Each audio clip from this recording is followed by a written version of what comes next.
Rural western Connecticut में Woodward penitentiary के psychiatrist doctor Mirinda grey एक रात एक यंग लड़की को टक्कर मारने से बचने के लिए अपने कार कंट्री साइड रोड पर एक्सीडेंट करवा देती है।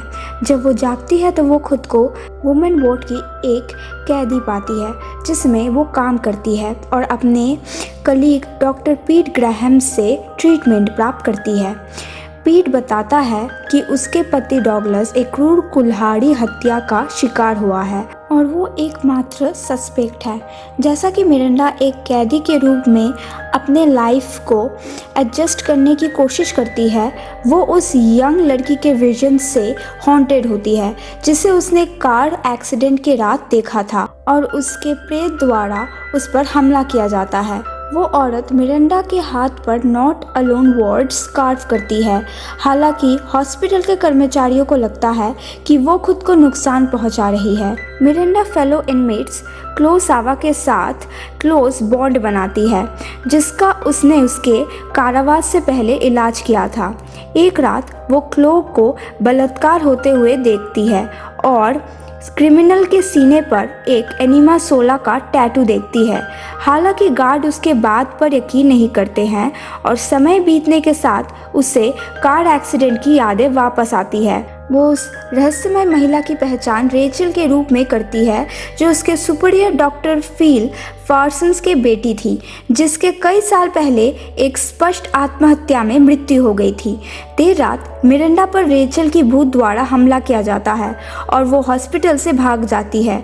वो अपने घर लौटती है और क्राइम सीन को ऑब्जर्व करती है। इससे मिरिंडा द्वारा डॉगलस की हत्या की विविड मेमोरीज ताज़ा हो जाती है। मिरिंडा रोड आइलैंड में डॉगलस के रूरल फार्म हाउस को विजिट करती है, उम्मीद करती है कि इसमें सुराग होंगे और बार्न की एक सेलर में उसे खून से सना हुआ मैट्रेस, साथ ही सेडेटिव और रिस्ट्रेंट्स और वीडियो रिकॉर्डिंग उपकरण मिलता है।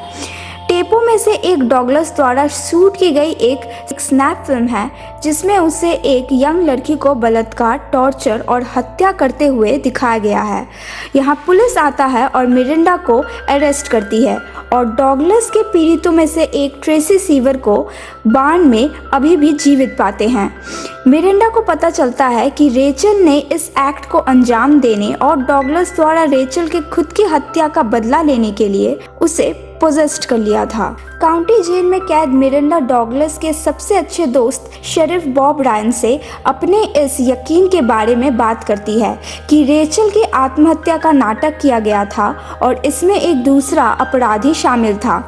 एक साइकाट्रिस्ट के रूप में अपने एक्सपर्टीज का उपयोग करते हुए वो दूसरे अपराधी का साइकोलॉजिकल प्रोफाइल बनाती है और महसूस करती है कि ये रायन है, जो फिर उसे एक सिडेटिव इंजेक्शन देने की कोशिश करता है और हाथापाई में वो उसके शर्ट फाड़ देती है जिससे उसके छाती पर एनिमा सोला टैटू दिखाई देता है और भागने से पहले वो रायन पर सिरिंज घुमाती है जिससे नशे की हालत में वो उसका पीछा करता है और उसे बताता है कि रेचल उनके पहले शिकार थी और उसने और डॉगलस ने स्थानीय महिलाओं को किडनैप, रेप और हत्या करने के लिए मिलकर काम किया। रेचल की छाया दिखाई देती है और रायन उस पर गोली चलाता है जिससे एक विस्फोट होता है जो उसे जला देता है।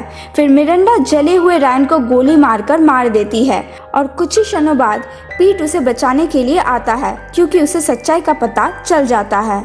एक साल बाद अब रिहा हो चुकी मिरिंडा क्लो के साथ शहर के फुटपाथ पर चलती है जिसे भी रिहा कर दिया गया है।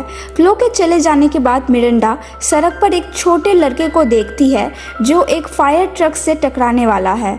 हालांकि फायर ट्रक उसके ठीक बीच से गुजर जाता है और उसे एहसास होता है कि वो सिर्फ एक भूत है और वो लड़के के लापता पोस्टर को नोटिस करने में भी विफल रहती है।